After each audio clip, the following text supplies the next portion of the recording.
as an independent and sovereign country, Iran is not in need of support by the others to fight its fight. But of course, Iran is in line with many other Muslim countries, and many other countries are supporting Iran. First of all, I would like to ask, President Trump has taken 2 weeks to decide whether or not to join the war. How disappointing is this for Israel, and is there any hope for a diplomatic solution? So we have heard several 2 weeks such deadlines from President Trump, even before he came to office earlier at the beginning of this year. And he just brags about something, and he is incapable of carrying them out. Because the time that the Americans were the superpower has long ago passed. And they are not the superpower in the world, and they are not the one who dictates the other countries what to do. So he is not able to set any deadlines for the others, and these 2 weeks would be, I think, not important, at least for the Iranians. For the Israelis, it would be a blow to their hopes because they expected to drag Americans into war very soon. And they are bragging also that we have done all the things you need just to finalize it and attack Fordo, which I will discuss it further if you want in details, that it would be impossible for them. But I don't think that the Israelis could survive by the end of 2 weeks to be helped by the Americans, ever if they could help them. But please carry on. So I don't think that the Americans are let's say, a key player in the end of this war, because if either there are 2 ways: either we are going to fight to the end of that, which is Iran doing that right now, or there would be some political solution to that, for which neither the Americans nor the Europeans could be a trustworthy partner for that.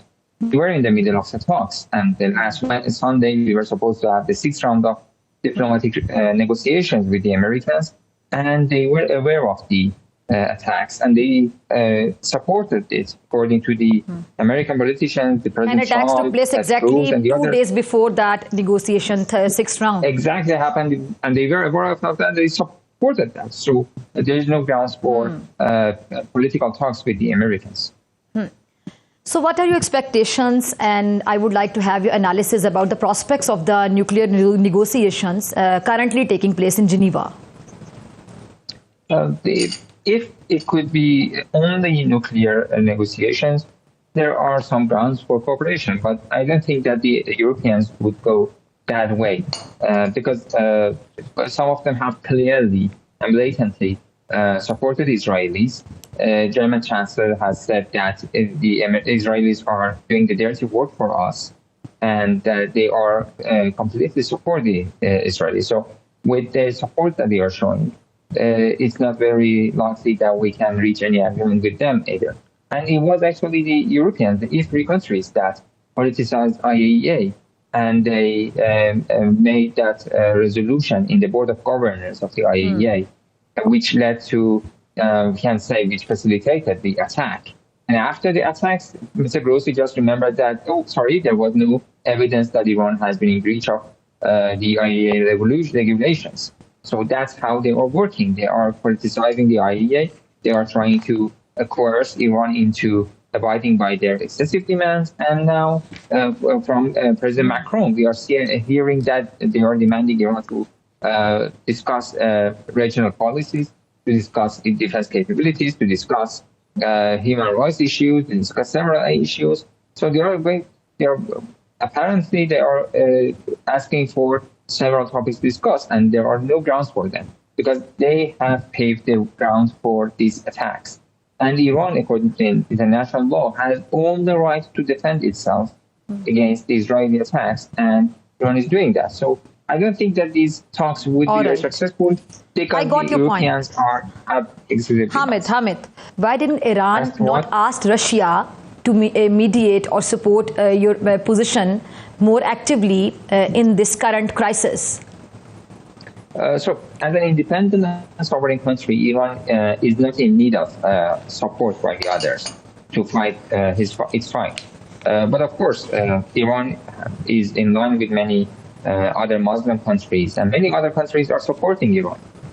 China is not a Muslim country at all, but they are supporting.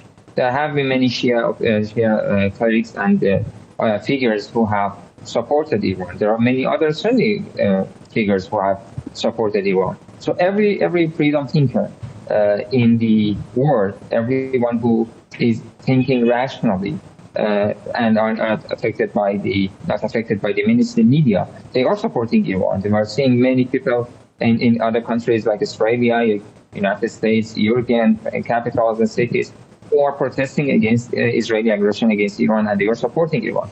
So everyone who is let's say, free thinker is supporting Iran, and there is no need for Iran to ask them to do that. They have been witnessing genocides and crimes committed by the Israelis in Gaza for the past nearly 2 years, and they have been awakened, actually. So all of them are already supporting Iran, and there is no need for Iran to ask them to do that. For the defensive capabilities, Iran does not need help from them, at least for the time being, and I don't think that there would be any need for such helps in the future either. I got your point. Okay, Hamid, thank you very much for your time.